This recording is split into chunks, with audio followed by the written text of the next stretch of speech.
தெரியும். என்னது லாபம் பிச்சை விலைன்னு கேட்டால் இந்த லாபம் 20% லாபமா 20%னா 100 + 20 120 வரும்.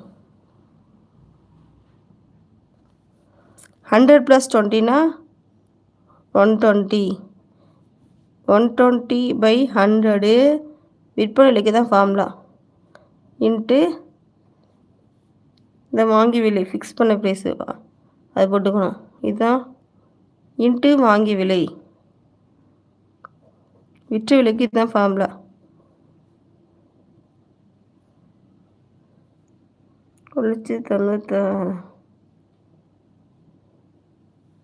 தொள்ளாயிரத்தி 2 கேன்சல் ஆயிருமா 12 19 10 12